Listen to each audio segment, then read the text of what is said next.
Hello, and welcome to Ideas Live. My name is Katherine Anderson, and I'm here with my co-host, Anne-Marie Oomen. And we like to spend an hour with you and with a special guest each month talking about things that, well, we kind of think are really important and deserve discussion. And we can go a little more in depth with the time that we have. And today we have a terrific and important topic. It's resilience. What is it? Who has it? How do we get it? How can we get more?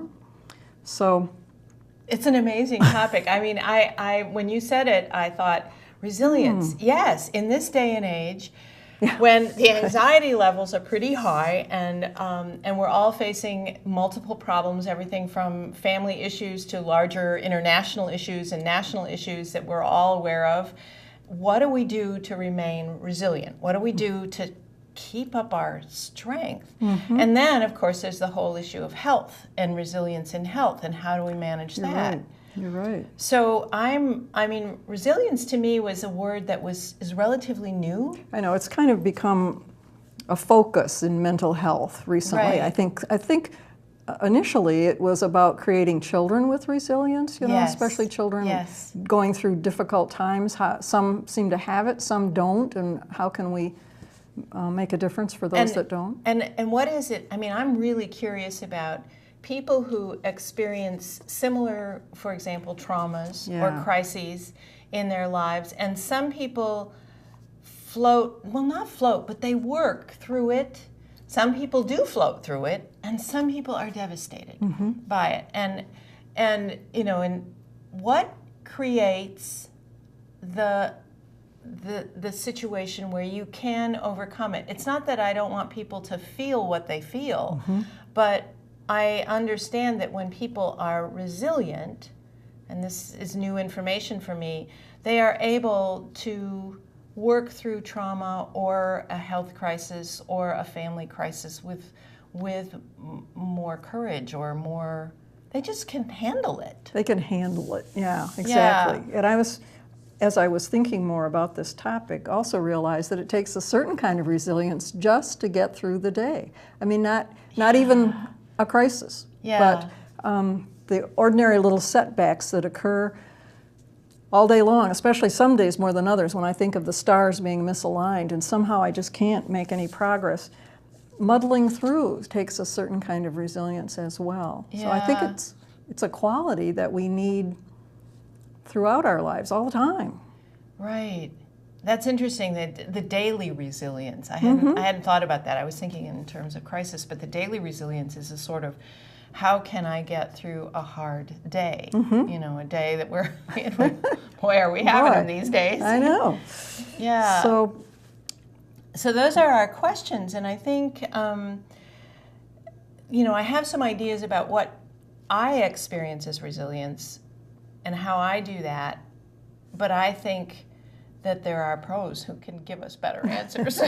Thank goodness we have one. Yes. All right, we'll bring her to the table, and so please stay with us. We'll be right back. Hello, and welcome back to Ideas Live. Today our very important topic is resilience. And fortunately, we have a really key expert on this topic. And our guest is Dr. Katherine Wertz-Roth, who's a physician here in Traverse City. Welcome. Thank you. Welcome. So happy you're here. I'm going to maybe argue about the expert part, but that's all right. Well, you know more than we do. Oh, I should be making that assumption. We'll find out, won't we? I think. Let's start out. Anne-Marie and I chatted in the introduction a little bit about our ideas about resilience, but let's see if we can nail down a definition a little more clearly about what do we mean by resilience as opposed to other things like hope or energy, or what can you say about the definition of it? Well,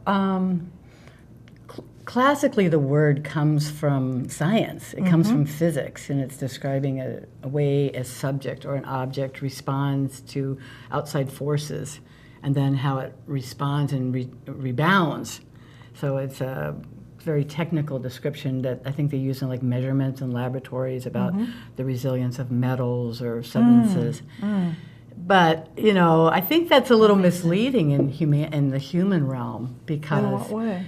Well, I think it's a little more superficial because I think when we go through challenges and pressures and even in a day, we're not really bouncing back to the same.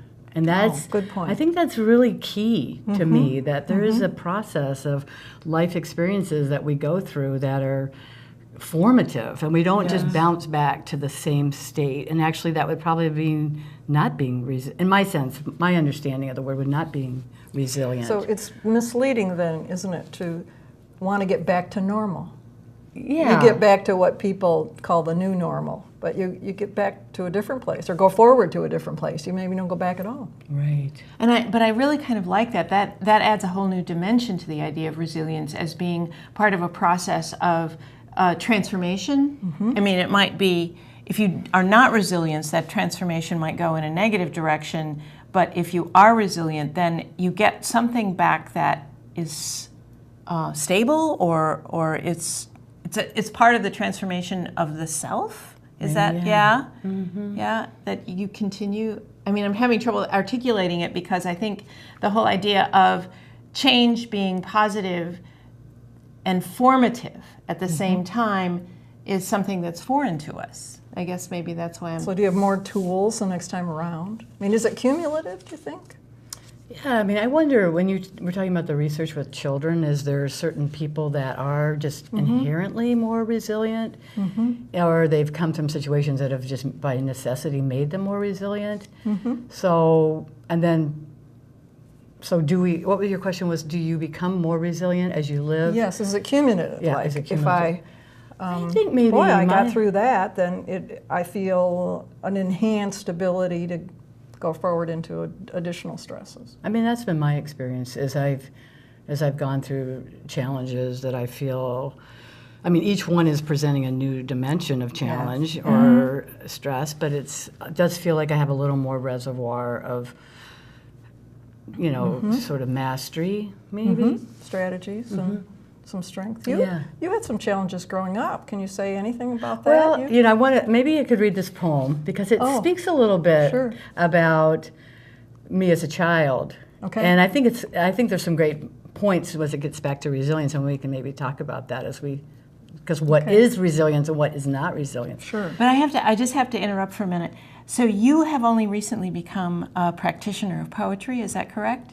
Well, if you know, doesn't everybody In a more start formal way. poetry at some point in their, I mean, in adolescence, and then, you know, I've always written, but Is that part of your, what I want to call it, resilient practice? Yeah. Well, let me read this. Okay, so it's called As a River. I wish I could tell you I was a contented child, quietly playing at your feet. I wasn't. I ran fast, didn't care if I stubbed my toe, barefoot on black asphalt. Remember, we sat in the grass, I dared you, punch my small arm, prove to you I wouldn't cry.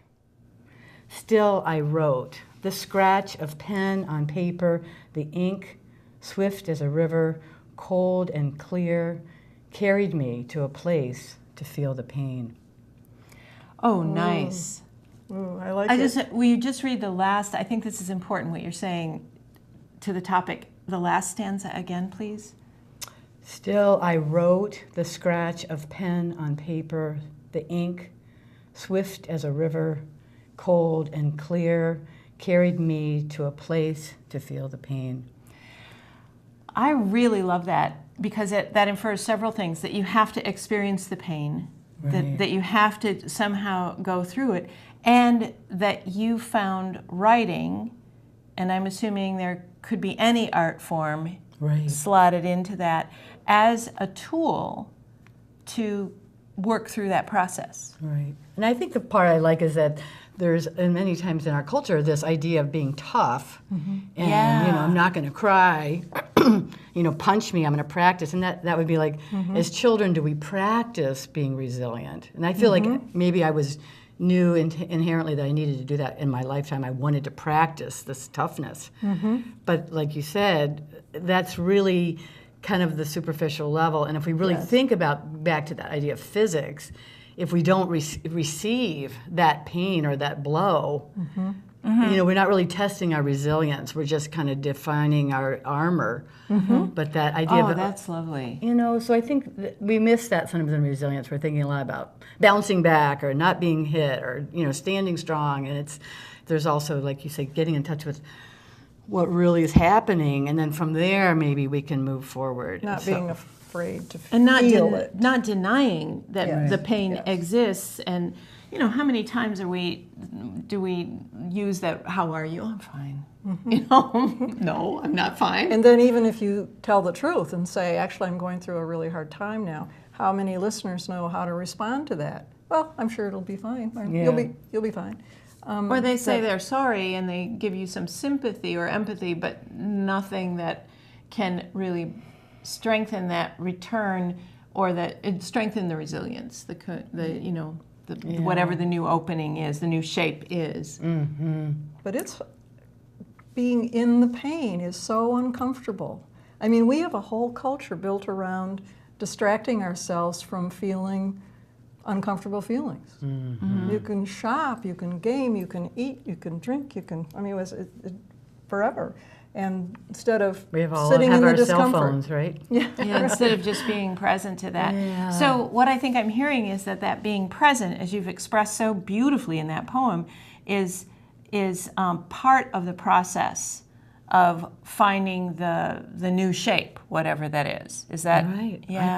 I think for me, the resilience is kind of a mindfulness bell to call you back to okay, what's really going on and what do you really want to see happen? And I think that, I live with a psychologist and he says, so much of the resilience is tapping into the will.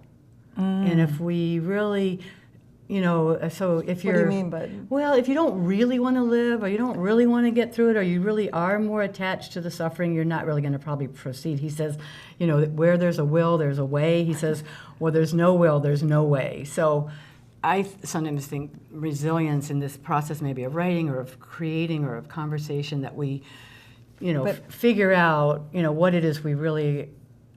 there's a vulnerability because we don't know. We don't know. We don't know really what's happening. Like you said, we're kind of blindsided, or what we really can see. Sometimes we can't see ourselves through it. We can't see the other side of it.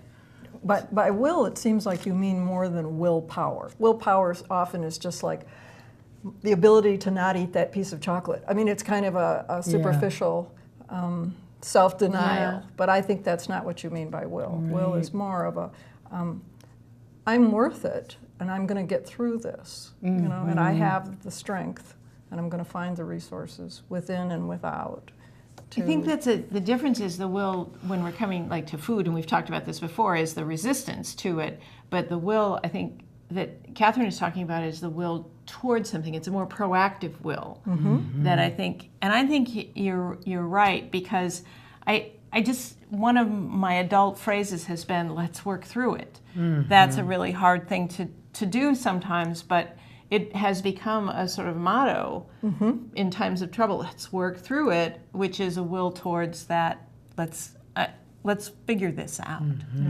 Right. When I went through a crisis with my daughter's health, and which was very serious, our mantra became, "It won't always be like this, and we'll get through it."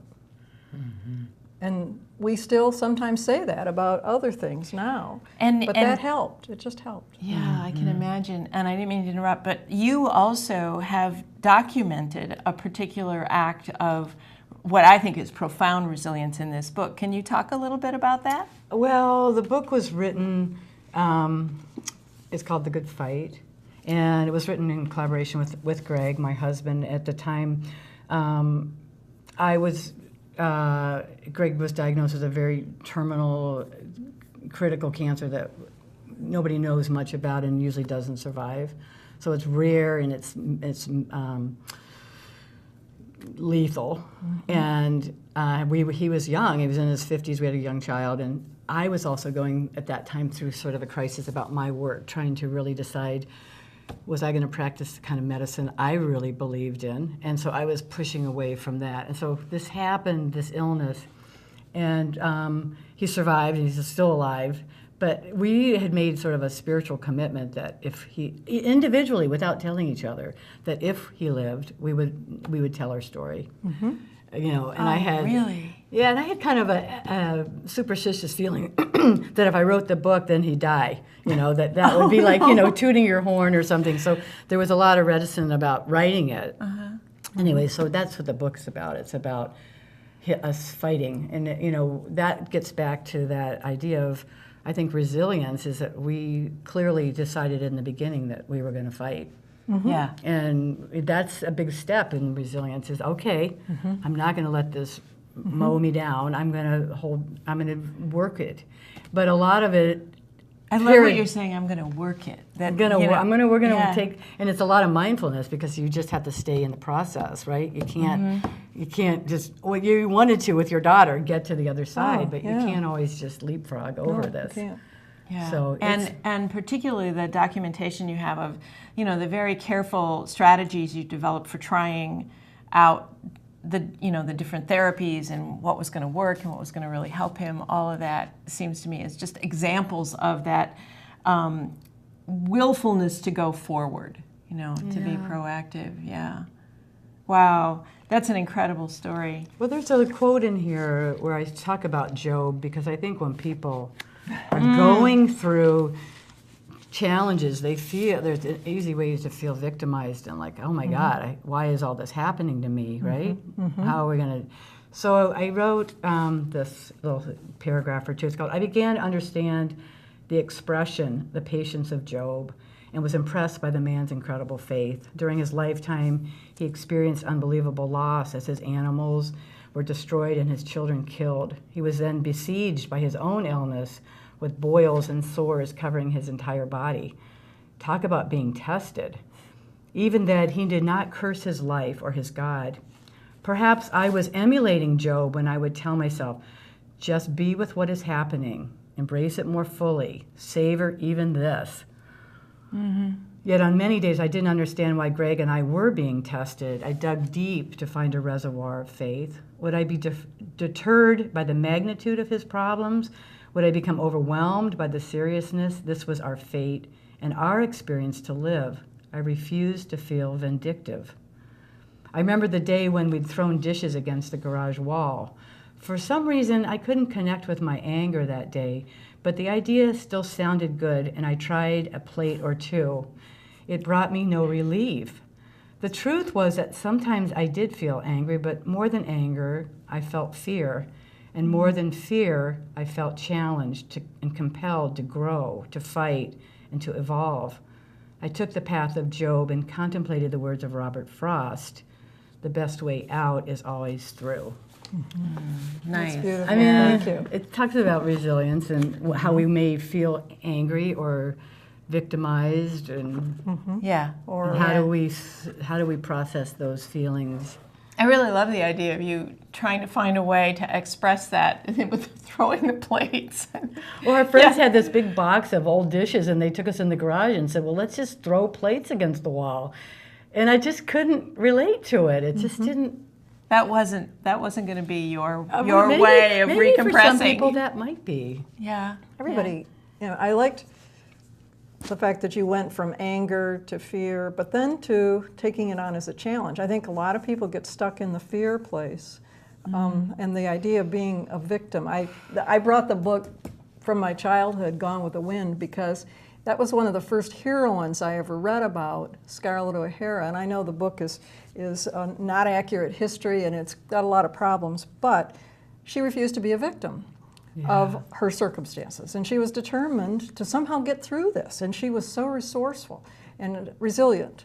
And then you mentioned earlier there's different styles. Well, I think, and one of my first Sheroines, was Sheroes, I guess we call them now, was Jane Eyre. And that was a very quiet journey, you know, to just what's the next right thing? What's the next right thing? And it finally brings her full circle back to a very traditional love story. But the way the Brontes build her resistance and her resilience to continue through these terrible circumstances, that to me was a quiet and they're almost resilience. Exact opposites. I mean, Scarlett's beautiful and rich, and Jane is plain and poor, and yet they each demonstrate a kind of will to I think not live out life as a victim. Or I think we all know people, and it's tempting to just reside in the domain of bitterness. Well, this isn't fair,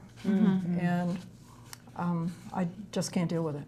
Yeah. And I think we've all felt that. Yeah, I can see why sometimes the sadness is in the no rationale of accidents and murders, and hard not to somehow lift up about that. That seems really challenging to me.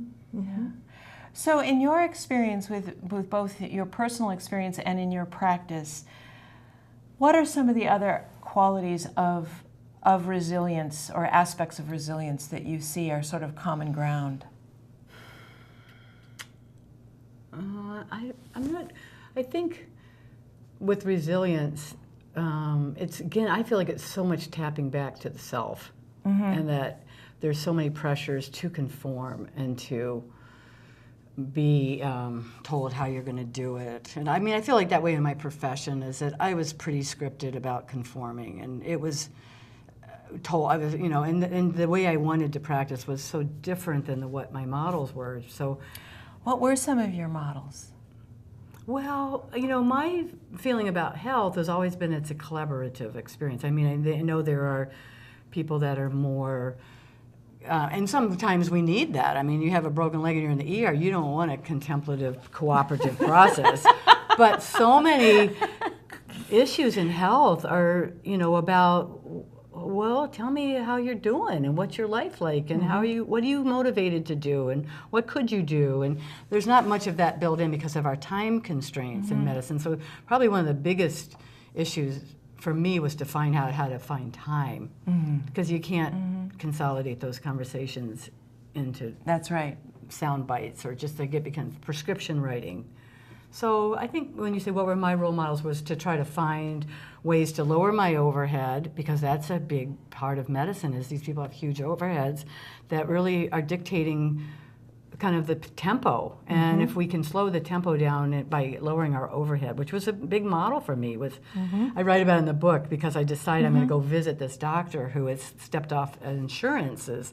And I'm going like, well, how did he do that? And I go to visit him, and it was just like, so simple. It was like, there's a chair and there's a waiting room, and there's, you create less bureaucracy and employees and overhead and equipment, and so but that's part of it. That's just like the the financial equation, but also learning some of the more subtle arts about nutrition and herbs and energy and acupuncture and stuff. So all of those were very fascinating to me. So again, that was a form of resilience for me, to kind of still stay true to this, what I was here to do. And that, it wasn't easy to conform. No. I don't think we have time for another poem, but I wrote one about trying to hold the emperor. We have the... No, let's hear it. Okay, so it's called The Emperor. So what if I aim to please the emperor, the father, the other, but always with one concession, one arrow held back, something I would not surrender. I cried in bathroom stalls, felt envy, singular, yes, to live to the point of tears. Walk behind the minds of men, linger at the patient's bedside, hear the one question they were afraid to ask. There will be no awards, no accolades. It's time that no one has. Is that not the mystery?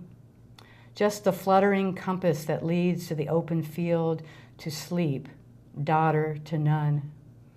I discover through the lens of years the person I had hoped to be. I love that last affirmation. That is, that I discover the person I had hoped to be. That's one of the ways resilience doesn't follow that traditional definition of returning to the same shape. It's a new, stronger shape. Yeah. One of the articles I read from Psychology Today about resilience is that it is a muscle that can be developed. You know, that it is when you, I think it has to do with what you're talking about, that positive will, but also that practicing it, actually practicing it as you are in this poem, I discover through the lens of years the person I had hoped to be. I think that's a wonderful example of how resilience operates. So what are some kind of really basic steps that we could recommend people to take to enhance, to strengthen the muscle of resilience, to resist being a victim? It seems, you had mentioned earlier that the difference between resilience and some other ideas like hope. Hope is really wonderful, but does it suggest kind of a passivity? Well, I'm going to just hope. That resilience is more proactive? I don't know. But what are some... Yeah, I think that's probably how I feel too, is that hope is, you know, casting out, saying, oh, I just hope it's going to happen, without really maybe using the muscle to say, hey, there's probably, I mean, I think there's an interesting thing in the world is that we have our own responsibilities, but we also have this universe or this force that wants us to succeed. I believe that, and maybe that's my optimist, but we're supposed to do our part, and then we tap into the faith and the guidance that we get from the world and from each other and from literature and friends and stuff. So I think that part is maybe that's the St. Francis prayers, like, you know, do what's yours to do, you know, and know that there's something but some things we won't be able to change. And I think it's coming some peace with that. I mean, if your child is hit by a car, it's like, that's really not a lot to do to change that outcome, but we have to, I mean, I just throw that in as an example where we don't feel we have a lot of will or, you know, opportunities, but I guess how do you... But you mentioned it, I mean, you hint at something that's important, and we don't have to do this all alone. I mean, we can ask for help, we should ask for help, because there's others, I mean, including just the universal energy, but there's others maybe at hand who know more than we do about certain things, and who can bring that support to us, because going it alone is not the answer either. Yeah, I think what I'm hearing is that there's some external forces that are really helpful to have in place. You know, that you've mentioned a kind of faith and maybe having a support system, but then much of it is internal. Much of it is practicing that I can get through this.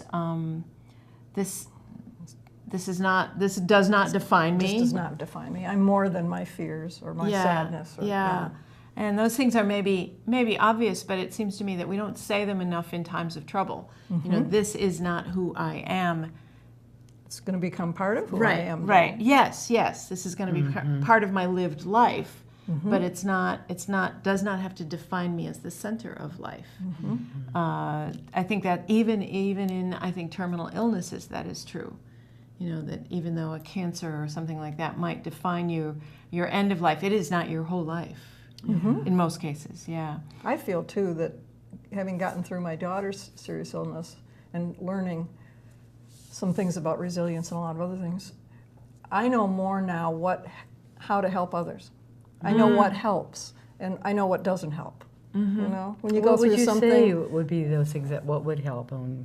I do think it's really important to maintain positive energy around the people who are suffering, not Pollyanna, but positive energy, that you'll get through this. Instead of having someone say, which I certainly heard it, you must have too, oh, I'm so sorry, oh, that's so awful. That is not helpful. What's really helpful is, I think it's going to be fine, and you're going to get through this. You'll be stronger than you were before. I mean, not in a fake way, but faith-based in whatever energy is real for you. Yeah, I think that this whole idea that everything continues to change. There's sort of a structure, but it's a malleable structure, and everything continues to change is part of resilience too. We know that from seeing recoveries over and over again, and we've talked about it on the show a number of times. Several pieces that you read had to do with self-esteem and how important that was. I think that we shouldn't perhaps close without talking about that a little bit. Is it self-esteem? Well, self-esteem, I learned over the years, is earned. I mean, my mother used to say, just be more confident. Oh, that's so hard, yeah. Well, you don't just become confident. You kind of have to risk and take little risks and then build a sense of self-esteem based on your own successes, however small they are initially, in little ways. And I think then you do develop confidence that I can figure this out. One of the things I've most often said to my daughter is, I don't know. I don't know, but someone knows, and we can find out. We can find out. That, to me, that's a very strong example of that. External forces and internal forces building you a world in which you can practice resilience. That I think is very helpful. And you don't have to do it all yourself. I hope that you felt that when you were dealing with Greg's illness, that I don't have to do this all by myself. I can find a team just to help me. It was hard for me because it was so much of what we wanted to do was not condoned by what his practitioners wanted. Lonely. So a lot of it was that, that's how I felt I developed my confidence was, one thing at a time in developing my own confidence without the blessings of the establishment. And I earned that confidence. And I think that maybe was a big test for me. Sure. I felt as a physician, I was told, well, you're competent, but you're not confident. So to earn the confidence bit by bit through this illness. And there was fascinating. A sixth sense of what I felt I developed, which was more of a being receptive to what was trying to help me. Okay. And so it wasn't so much a person or a thing, but it was like there was information, and I felt like a magnetism to things were brought to. It came to me that I needed, and it was kind of magical. I love that. But there's a couple places in the book where we did a healing ceremony with women healers around him, and so it was all other people. It wasn't just me being the Florence Nightingale. That's a powerful thing. Another external force that helps you find the new shape, I guess. That's what I keep hearing over, and you find whatever is to be the new normal. Not that normal is normal, but that's a powerful story. That's an external force helping you find internal strength. Yeah. And to believe. I love, you were open to influence, believing such a thing existed, that positive energy would come towards you if you were receptive. To be receptive. It's hard when bad things have come. Yeah. Wow. Wow. I am so grateful. Do you have a final poem for us? Oh, I don't think I do. Okay. Okay, that's all right. I just thought maybe. And I just want to say, don't you think this is such really, a rich discussion. And thank you for your poetry. That adds another dimension to how we work through the difficulties. For you, it's been writing in a just really beautiful and supportive way. Thank you for sharing that. Yeah, thank you That for idea the of poems. scratching the pen on the paper. Yeah. It's kind And of working needing the it, pain. Yeah, and bringing this beautiful book into light, which is a story, I think, of powerful resilience and of strong love, and that mix of interpersonal with external forces and finding the new journey. That, to me, is a resilience that we didn't, we don't talk about very much, is that resilience is part of finding a new journey. I think maybe that's what I've been trying to say. Yeah. Great. I like that. It's so cumulative. Yeah. All right. Thank you so much for being part of this conversation. Thank you. We'll be right back. Hello and welcome back to our wrap-up segment for Ideas Live. The topic was resilience. Yeah, and we learned a lot. Wow, and what I most appreciated about Katherine, our physician guest who was with us for a wonderful conversation about resilience, was the way she is incorporating the practice of poetry, which was one of her strategies for resilience, into her life and her conversations, and how those poems, in a way, proclaim and reclaim a strength. You know, that this is who I was, this is who I am, this is what you know, this is how I'm working through it. I thought that was just a profoundly interesting example and model. I mean, she's a hero, you know. And then the book, of course, about hers and her husband's journey to recovery from his cancer is another powerful statement. So I just feel like that idea that you were interested in, and I was too, and how do we become resilience, this idea that it's a process, is that it's not just something you claim. Or you're born with, that you actually have to cultivate dimensions of it within yourself. Like resilience isn't a quality. Right. It's a whole bunch of qualities that and personal strategies for how you cope with challenges in your life, which might be daily challenges or monumental challenges. And wasn't it interesting that in a time when she and her husband are facing this serious health crisis, she's also having to learn to trust her impulses toward a different kind of medical practice that she wanted to explore. So those two things dovetailing, and I think she said a couple times the universe or the, you know, things came to her that she needed as she needed them because she was being present to it. Receptive. And receptive and positive about it. What are your, you know, what are a couple strategies that you use to deal with difficult times? I ask myself over and over how to get through it. But no, I think one of the things that I do ask myself often is, what am I feeling? What am I feeling, and where is it coming from? You know, is this, am I hesitating about something because it's a childhood fear, or am I hesitating because it's something I've never done before and I don't feel confident? I don't have the self-esteem yet for it. I try to be just present. It's very hard. It is. To not just be a reactor. You know, just I'm scared and I'm not going to do that. You know, but to say I'm scared. Where is that fear coming from, and why am I resisting doing this when I know it might actually be the right thing to do? You know, what's creating the anxiety just because I've never done it before?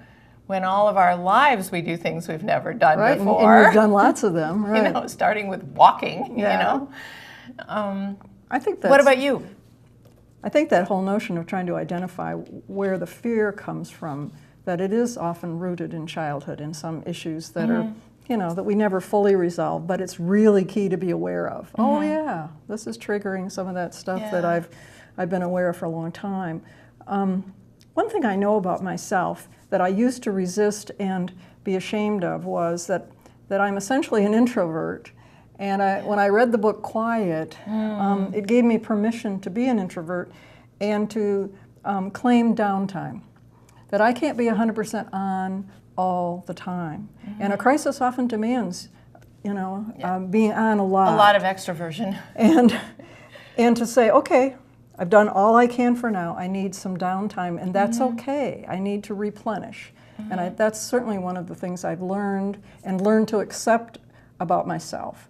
There's someone else that can step in now for a little while, and that so really smart. helps me. That is so smart. It's really hard. Yeah. We tend to want to be heroes and take charge. Yes, and especially if you're, as you are, a competent organizer and administrator, and you know those skills about yourself, so people look to you for that. That makes it even hard.